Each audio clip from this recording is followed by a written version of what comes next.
In this video on Colbrelli Adams Productions, the face-off is making a comeback with a comparison between the Dell Optiplex 960 and the Lenovo M55.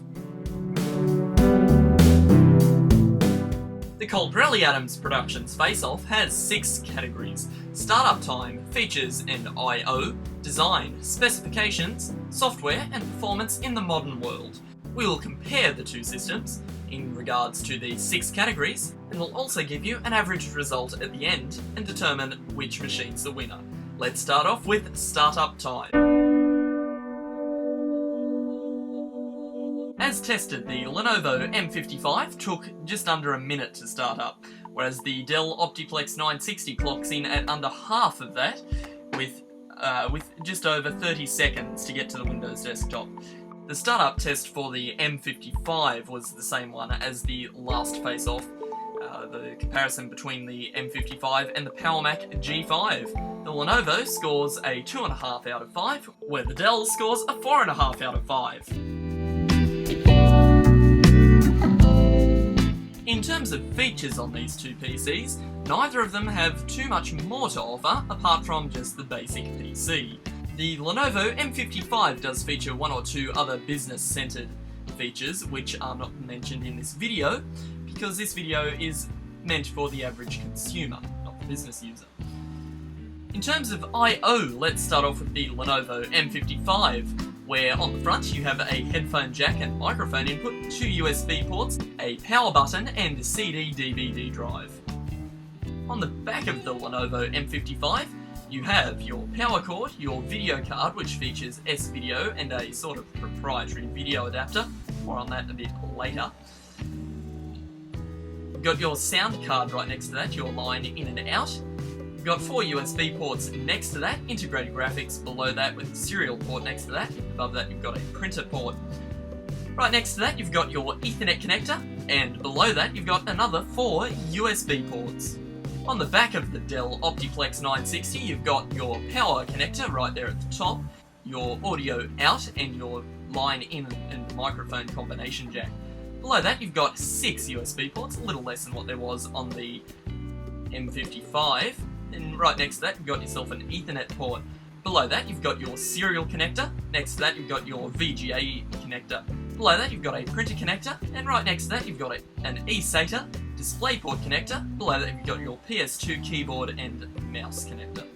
On the front of the Optiplex 960 you've got a audio in and out, and 2 USB ports. And that leaves us for this section with the score of 4-all. There is nothing too extravagant about the design of these systems. To gain access to the Dell, there is a latch on the side in which you need to undo. Once you have undone that latch, you can then gain access to all of the internal components. The hard drive comes out very easily, shown here. The front of the Dell is very nice, with only the stuff that you need on the front, and the same deal with the back. Switching focus now to the Lenovo M55. It's a bit more angular in design. It's fairly easy to get to the internal components by lifting the top lid. This gives you inside access, and the hard drive is a little harder to replace, but it's a lot easier to gain access to all of the internal components, including the video card. The Dell gets a score of 4, while the Lenovo system gets a score of 3 out of 5. The Dell system, as tested, came with a 3 GHz Intel Core 2 Duo vPro processor with integrated graphics. It has been upgraded to a 2 TB Seagate solid-state hard drive, and it is running Windows 10 for the purposes of this test. The Lenovo M55 system has a 2.1 GHz Intel Core 2 Duo system with an AMD video card. The Lenovo system, as tested, has 2 GB of RAM and a 250 GB hard drive. It's running Windows XP. In terms of specifications, the Lenovo system gets a score of 3, whilst the Dell gets a score of 3.5.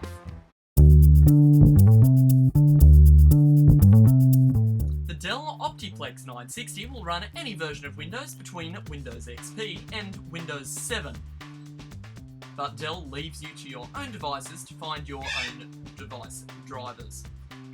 In terms of the Lenovo M55, well, this screen sort of says it all. It is possible on paper to run up to Windows 10 on this system, although you will have a fairly difficult time trying to track down drivers for it.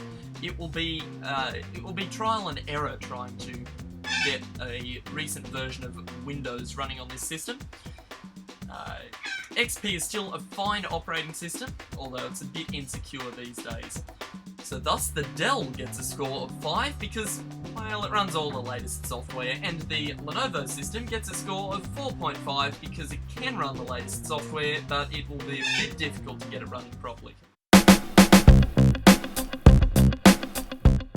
The Dell Optiplex 960 gets a score of 5 in this section, mainly because it's able to run all of the latest software without a hiccup.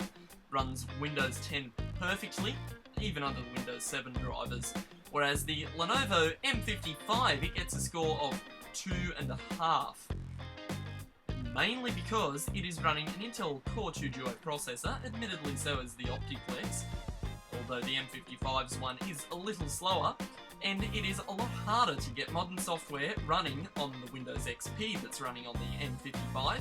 It's also a lot harder to get a modern version of Windows running on the M55 as well. Both machines would run perfectly fine under Linux. This leads us straight into the verdict, where we count up all of the scores in which both systems received, we average them, and then we explain to you, the viewer, what the scores are. Dell Optiplex 960 gets a score of 4.25, and it comes out winning today's face-off. And the Lenovo system gets a score of 2.8, comes out losing today's battle. Please do keep in mind that the Dell Optiplex 960 is a little bit newer than the Lenovo ThinkCentre, and also the Optiplex 960 came running a newer operating system. It came running Windows 7, the M55 came running Windows XP. Thanks for watching this video on Coldrelli Adams Productions. Do check out the channel if you would like to see more of my content. We've got our pilot episode of the Face-Off, which is between the Lenovo M55 and the PowerMac G5. We've also got our video on the Hewlett-Packard Chromebook 14. That video is proving to be fairly popular at the moment, so go and check that out if you like. That is at youtube.com/Coldrelli Adams Videos. Thanks for watching. I'll see you in the next one.